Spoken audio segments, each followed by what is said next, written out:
Kau tak bersertaku.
Kami yakin Engkau ada di tengah-tengah kami. Oleh karena kami sekalian mempersatukan hati kami tertuju kepada Engkau. Kami percaya Tuhan, hari ini Engkau akan memberkati kami lewat kebenaran firman-Mu. Dan kami yakini firman-Mu menjadi berkat di dalam kehidupan setiap kami. Oleh karena itu Tuhan, berkenanlah berbicara kepada kami. Kami telah siap mendengar sabda firman Tuhan. Di dalam nama Tuhan Yesus kami percaya dan sudah berdoa. Haleluya. Amin. Bapak Ibu, hari ini kita akan merenungkan satu tema yang saya beri judul keselamatanmu tergantung pada keputusanmu. Kata Tuhan Yesus, keselamatanmu tergantung pada keputusanmu. Kata Tuhan Yesus. Kita baca satu ayat apa yang Tuhan Yesus katakan. Ada pada Matius pasal 6 ayatnya yang ke-12. Yaitu ketika Tuhan Yesus ngajari kita tentang doa Bapa kami.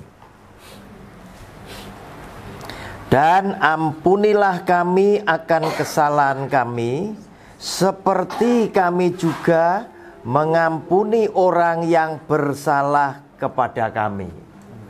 Bapak Ibu, sesungguhnya Tuhan ini sedang memberikan jalan yang membuat kita itu gampang loh. Mudah sekali loh. Tuhan, ampuni aku seperti aku mengampuni orang lain. Dan kalau Anda baca bawahnya lagi ada penjelasan. Jika kita tidak ngampuni, gimana? Tuhan juga tidak ngampuni. Tapi kalau kita ngampuni, Tuhan pasti ngampuni. Artinya apa? Keputusan di tangan kita. Kita ini kan butuh pengampunan. Nah, Bapak Ibu, kita tidak boleh melupakan urut-urutan kronologisnya. Kenapa Tuhan itu mau ngampuni kita? Kenapa Tuhan itu begitu kepengen kita itu diselamatkan? Yang pertama, Kejadian 2, 26, 27, Kejadian 1, 26, 27. Di situ kan dikatakan bahwa manusia diciptakan menurut gambar dan rupa Allah. Artinya apa? Kita ini adalah satu-satunya umat ciptaan yang paling mulia, sampai-sampai Tuhan yang Maha Kuasa berkenan menciptakan kita sesuai dengan gambar dan rupa Allah. Kita berarti bagi Dia. Namun apa yang terjadi ketika manusia Adam dan Hawa itu hidup demikian harmonis dengan Tuhan, bukan tanpa alasan mereka harus jatuh di dalam dosa. Karena apa? Gangguan itu selalu ada, cobaan itu selalu ada. Demikian pula apalagi kita yang saat ini tinggal di dunia ini, cobaan, gangguan itu akan boleh menjadi semakin banyak dan semakin hebat, yang membuat banyak orang anak-anak Tuhan itu bisa tergelincir di dalam dosa. Nah, kemudian Tuhan kan bersabda sama Adam dan Hawa. Di dalam Kejadian 2, 16 sampai 17, Allah itu bersabda bahwa buah dari pohon yang ada di tengah-tengah taman itu jangan kamu makan. Yang lainnya bebas kamu makan, tapi yang di tengah-tengah jangan. Buah pengetahuan yang baik dan yang jahat itu jangan kamu makan. Kalau kamu makan, Tuhan bilang apa? Ayat 17 itu. Pasti kamu akan mati. Pasti engkau akan mati. Nah, Bapak Ibu hati-hati. Mereka itu dikatakan pasti mati karena apa? Tidak mendengar firman Allah. tidak taat dengan firman Allah. Manusia ini kan diberi kehendak bebas untuk milih, ya. Apakah milih taat, milih setia sama Tuhan atau menolak? Nah, ketika manusia milih menolak, resiko ditanggung sendiri. Sebab Tuhan bilang, pasti engkau akan mati. Nah, inilah yang menjadikan kita akhirnya mengenal, ya, upah dosa adalah maut. Itu ini, upah dosa adalah maut. Karena kalau Bapak Ibu nanti baca Alkitab dengan teliti, Anda nanti akan menjumpai ada dosa yang tidak mendatangkan maut, ya. Upah dosa maut itu karena ini. Sehingga kita tahu sekarang, gara-gara Adam dan Hawa berdosa, ada dosa keturunan. Kita pun ikut berdosa oleh karena Adam yang pertama. Nah, Bapak Ibu, kemudian karena kita berarti bagi Tuhan, Kejadian 3 ayat 15, Tuhan segera merancangkan karya keselamatan, ya. Dia merancangkan karya keselamatan dan dia bersabda kepada ular itu tadi, ya, bahwa keturunanmu dan keturunan perempuan ini itu akan selalu bermusuhan. Ya, keturunan perempuan ini akan meremukkan kepalamu, tetapi keturunanmu engkau akan meremukkan tumitnya. Nah, Bapak Ibu, ini merujuk kepada Yesus Kristus Tuhan yang diremukkan tumitnya di atas kayu salib. Dia menderita, gantikan saudara dan saya, tetapi kepala ular itu tadi diremukkan oleh Tuhan Yesus ketika dia dibangkitkan kembali pada hari yang ketiga. Sehingga dia membuktikan bahwa maut sudah dikalahkan.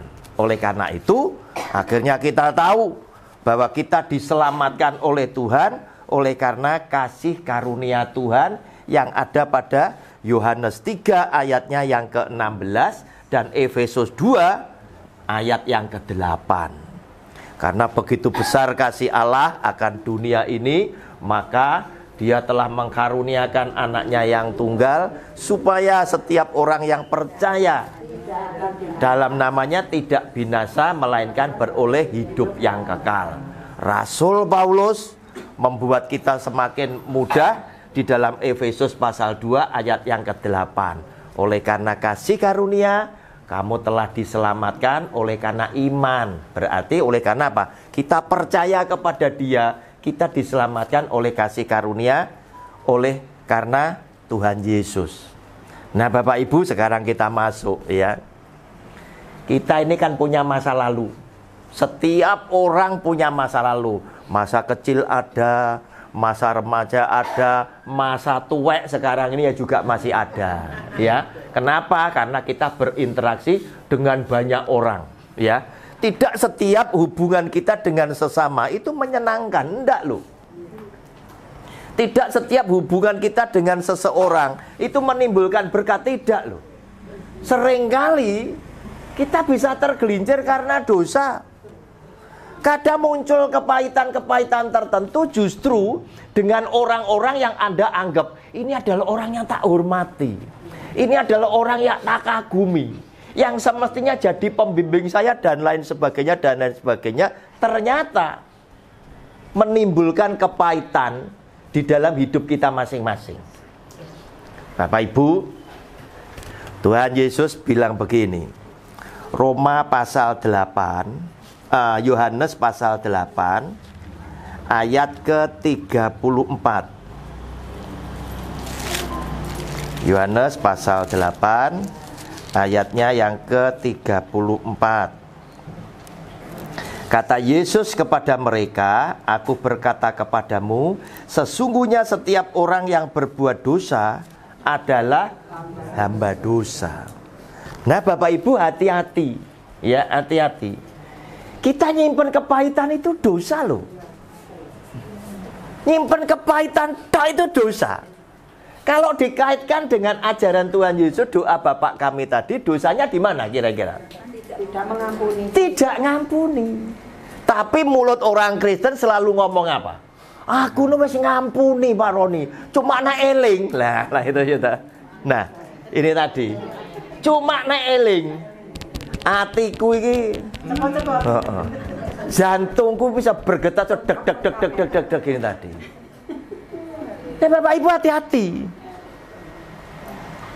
Tidak harus karena Anda berbuat sesuatu yang nyalai firman Anda berdosa. Tidak selalu seperti itu. Dosa yang tidak berbuat apa-apa tapi mendem ya kepahitan itu dosa. Terbukti bahwa Anda bukan orang yang bisa memaafkan. Terbukti Anda bukan orang yang bisa mengampuni sesama yang lain. Apalagi Anda diperlakukan tidak adil, Anda dipermalukan, atau mungkin hari ini akibat perbuatan itu Anda jadi kesulitan, jadi sengsara. Itu sulit loh. Dilupakan itu sulit sekali. Kepahitan itu lebih gampang diingat daripada apa? Daripada kebahagiaan. Anda kalau dikasih hadiah itu bisa lupa. Tapi kalau Anda dikasih sesuatu yang pahit, kadang ada orang malah ngomong, mbok sak umur-umur ya, gak bakal aku lali. Nah, itu tetap diingat-ingat. Ya, ini bisa jadi hamba dosa. Kenapa? Padahal kita tadi sudah tahu Yesus Kristus Tuhan mati di atas kayu salib karena nebus dosa kita. Dia sudah bebaskan kita dari semua dosa, dari semua kutuk dosa. Tapi tanpa sadar, kita seringkali tidak menghargai pengorbanan Kristus di atas kayu salib dengan perkara-perkara kecil ini loh. Kelihatannya Anda tidak ada action apa-apa. Kejadian ini sudah belasan tahun atau puluhan tahun yang lampau. Tetapi apa? Saudara misi tetap simpen ya dalam hati. Rasanya merasa sayang kalau ini dibuang. Padahal Bapak Ibu, ketika Anda nyimpen banyak kepahitan, itu ada dampak yang sangat banyak di dalam kejiwaan kita. Kalau anak dididik ya, anak dididik sejak kecil dengan kekerasan, dia timbul kepahitan, belum tentu gedenya itu akan berbakti kepada orang tuanya. Kenapa? Karena ketika dia kecil, dia punya kebanggaan dengan papa mamanya. Mereka berdua adalah orang yang paling mencintai aku. Tetapi kenyataannya, dia menghadapi kepahitan, diperlakukan oleh mama dan papanya tidak seperti yang diharapkan. Pasti hatinya itu terluka-luka. Bapak Ibu, saya masih ingat ketika anak saya satu-satu saya pindah sekolah di Surabaya. Dari Kediri pindah, pertama Jeffrey, kedua berikutnya Niko sama Ferry. Niko sama Ferry tes di sekolahan yang sama dengan Jeffrey. Jeffrey sudah sekolah ya. Kemudian Niko masuk SMP, si Ferry ini masuk kelas 6. Nah kemudian Ferry masuk kelas 5. Saya dipanggil oleh kepala sekolah SMP. Wah, tak pikir ada apa ini saya dipanggil. Wong anak saya testing aja. Paling-paling kan pengumumannya diterima atau tidak kan begitu.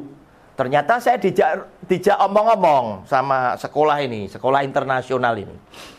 Kemudian Bapak kepala sekolah ini tanya dengan saya, Pak Roni, Bapak papanya Niko ya? Oh iya Pak, papanya Niko. Kenapa Pak? Bapak masih yakin anaknya mau disekolahkan di sini? Oh. Saya ngomong, oh iya saya yakin. Anak saya sekolah di sini karena apa? Jeffrey kakaknya kan sekolah di sini. Dia memuji Jeffrey. Wah, kalau Jeffrey saya tahu anaknya tuh pinter sekali kokonya ini. Nah, maksudnya Bapak gimana Pak? Ini testingnya Niko nggak keterima loh Pak. Oh, saya kaget juga toh. Terus maksudnya Bapak panggil saya gimana? Kalau Bapak masih yakin anak Bapak sekolah di sini, ya saya terima, tetapi dengan catatan. Catatannya apa Pak? Nanti, enggak bayarnya Pak Hadi.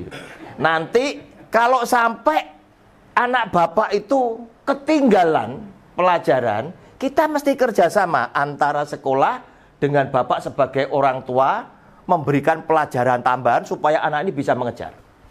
Gimana? Bapak kira-kira masih yakin enggak? Karena di sekolah ini cukup sulit.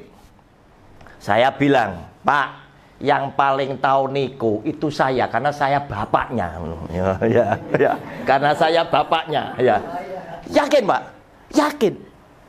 Iya, Pak, tapi testingnya jelek sekali. Enggak diterima ini. Sudah, Pak, enggak usah takut. Jalani saja. Nanti kalau memang Niko butuh bimbingan, saya siap bekerja sama dengan sekolah. Salaman saya pulang, gitu. Saya pulang, istri saya sama Niko, sama Ferry sama Jeffrey nunggu saya. Pak ono apa? Ono kabar apa? Wah, kabarnya top iki. Bagus iki. Bagus. Nah, Niko harap-harap cemas, kabarnya apa? Saya ceritakan bahwa tadi Bapak Kepala Sekolah SMP itu nanya Papa, apakah masih yakin menyekolahkan Niko di tempat ini? Karena sekolah ini bukan sekolah gampang, ya. Ngabani mau baris masuk aja pakai bahasa Inggris, begitu loh. Doa pakai bahasa Inggris, ya. Wah, ini masalah ini, ya. Terus gimana, Pak? Dibilang sama Bapak Kepala Sekolah bahwa testingnya Niko ini jelek sekali. Papa ditanya, kalau masih yakin menyekolahkan Niko, nanti kalau Niko ada ketinggalan, berarti orang tua harus kerjasama dengan guru untuk memberikan pelajaran tambahan supaya Niko tidak ketinggalan. Papa bilang apa? Papa bilang, yang paling tahu Niko kan Papa, kan gitu. Wah, anak saya ini sedikit agak seneng. Wah, ternyata papaku tidak ngamuk ini, kan begitu. Ya, papaku mesti bangga dengan aku ini. Nah, setelah itu, terus gimana Pak akhirnya? Papa itu pulang nyetir mobil itu sampai bilang, Tuhan, anakku hebat. Istri saya bilang ini, papanya gendeng ini ngomong, oh anaknya testing ora terima kok muni hebat. Saya ketawa, loh iya. Anak saya kan harap-harap cemas. Dia takut dimarahi karena dia salah testingnya tidak keterima. Terus Niko tanya gini, Pak, hebatku di mana? Loh kamu hebat nak. Kamu kenapa kok bisa jelek? Dia bilang, tidak tak isi memang ini. Niko bilang, memang tidak tak isi, Pak. Loh lah kamu tahu ini testing untuk masuk. Aku tahu tapi ya rasa-rasa tidak tak isi aku. Saya ketawa tambah banter. Wah kamu hebat nih. Hebat sekali. Testing tidak mau isi ya. Terus Niko tanya, hebatnya di mana Pak? Coba kamu lihat. Tidak kamu isi aja kamu diterima Mas Ian. Ini hebat, ini luar biasa. Kok bisa Pak? Coba kamu isi, kamu sekolah iso ndak bayar Papa ya. Coba mbok isi sekolah iso gratis ini, ya. Nah, Bapak Ibu, kepahitan jangan sampai ada di dalam hati setiap kita punya anak. Karena itu Alkitab ngajari kita. Jangan sampai orang tua itu buat anaknya hatinya itu tawar. Ya. Tawar itu ndak ono rasa. Sehingga kalau dinasihati orang tua gak dirungok nih. Padahal mendengarkan nasihat itu sangat penting. Termasuk apa? Mendengarkan suara Allah tadi loh. Suara Tuhan tadi loh. Akibat Adam dan Hawa tidak mendengarkan, maka manusia kena, engkau pasti mati. Nah, namun kita tahu Dia adalah Allah yang Maha kasih dengan kita, Dia tetap ingin selamatkan. Oleh karena itu, saya pun ingin selamatkan anak-anak saya yang lagi terpuruk. Saya tidak ngomong-ngomong, goblok kamu gak mau isi. Enggak, saya mau. Kamu luar biasa nih, gak mau isi. Enggak Pak, lu gak mau isi aja, kamu bisa diterima. Ini jadi luar biasa. Lah kalau mau isi, pasti bisa gratis ini. Oleh karena itu nih, lain kali kalau ada testing harus gimana? Harus diisi Pak. Oke isi nah. Semua orang pada bingung sama Niko anak saya, termasuk di lingkungan keluarga saya, karena anak saya ini ndablek, ya toh. ya. Karena itu kalau terima rapot mamahnya itu ndak mau ngambil urusan anakmu. Wah, gitu. Ya, ya. Nah. Saya ndak ada masalah. Nah, saya cuma support sama Niko, gitu. Nik, kamu diamati oleh orang itu, kamu itu kurang begini, kurang begini, kurang begini. Jadikan cemoohan orang, ketidakyakinan orang itu menjadi cambuk untuk kamu buktikan bahwa kamu bukan seperti itu. Hasilnya dia lulus sarjana di sekolah yang sama cuma 3,5 tahun. Wah, luar biasa. Ya. Wah, saya bilang kamu hebat kan gitu. Nah, Bapak Ibu, pertanyaan Tuhan sekarang. Ketika kita mati, roh kita akan kembali kepada Dia. Ya, jasadnya ditinggal, ya, boleh dipendem, boleh dikremasi, wes ndak ono urusan, ndak ono apa-apane ini, ya, kelontongan tok, ya. Kenapa? Saya nanya, ada ndak Bapak Ibu di sini yang kepengen bawa tubuhnya ini ke sana? Pakai flag-flag loh ya, ada flag-flagnya loh ya, ya, moto kerut-kerut gini tadi, ya. Kan ndak ada yang mau, karena Alkitab menjanjikan nanti kamu di sana diberi tubuh kemuliaan yang baru, ya. Jadi apa itu mungkin tubuhnya kita ini bisa bersinar gitu, ya. Makane wis ndak usah duit ditukokne skincare barang wis ora usah, ya toh. Nanti sana itu bersinar sendiri, ya. Ya, nuruti iklannya skincare kan terlalu banyak, Bapak Ibu, ini bisa ini, wah kakean, ya toh. Ndak usah ya. Uangnya buat mam saja, ya toh. Wong janda-janda buat apa, ya, nggak usah, ya. Ya. Nah, Bapak Ibu, ya. Loh, iya. Janda ini penopang gereja Tuhan. Ya, ya. Kalau tidak ada janda-janda, baramin mulih. Ternyata kita ndak. Baramin foto terus makan. Ya. Itu karena janda-janda. Kasih tepuk tangan janda-janda, ya. Ini janda-janda. Nah, Bapak Ibu, di Alkitab pun ditulis, ya. Belum pernah ditulis duda-duda, belum pernah. Nggak pernah. Mesti janda-janda. Kenapa? Karena Tuhan tahu, mengilhami kepada penulis Alkitab. Duda jombok tulis, ya. Nanti belum 40 hari, engko golek sasaran liya iki. Sehingga Alkitab bilang, stok dudoy cepet entek. Ya. Iya, Bu, iya, Bu. Ya, istrinya dimakamkan, gayanya nangis pakai kacamata hitam. Iya. Pakai kacamata hitam.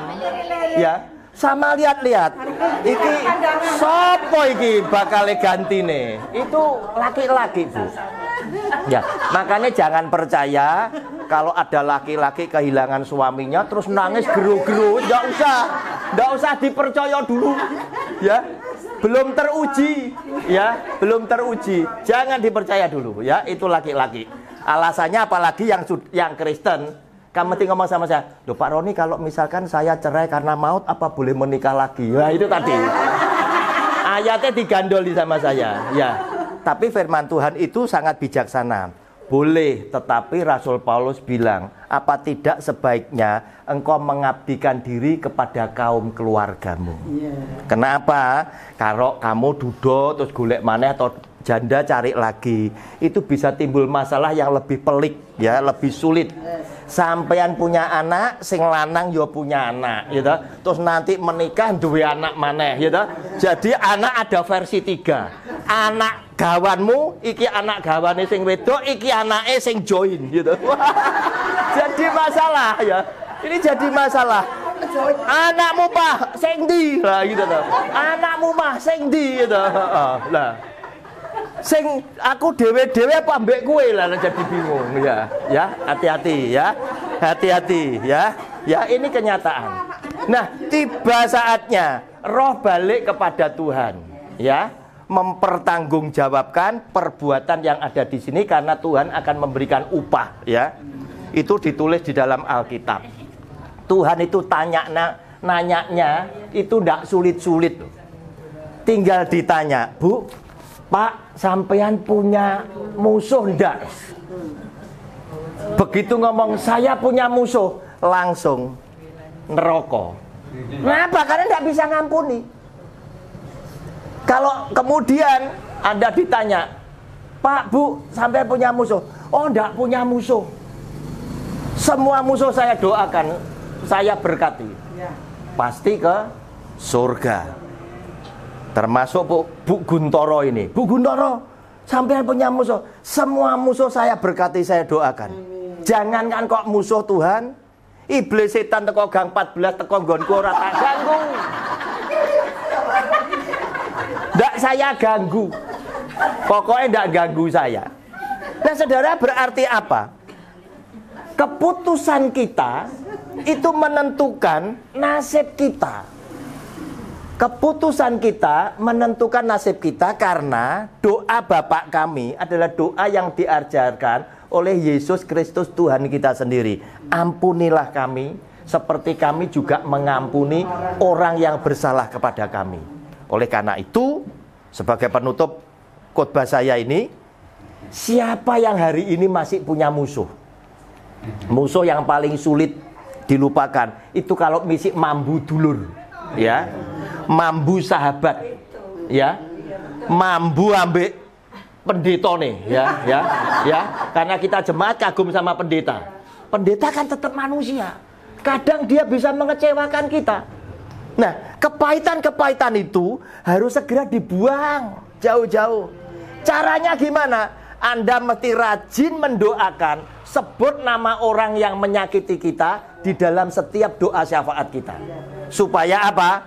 Tanpa terasa, karena setiap hari disebut didoakan, cinta kita itu dengan musuh itu bisa terjalin.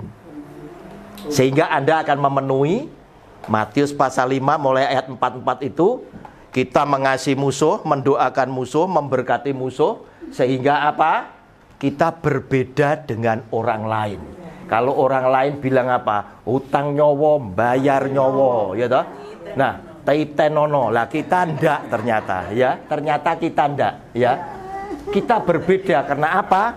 Karena kita anak Tuhan, tidak pernah membalas kejahatan dengan kejahatan, tetapi kita membalas kejahatan dengan kebaikan. Tuhan Yesus sudah memberkati kita semuanya. Amin, ya.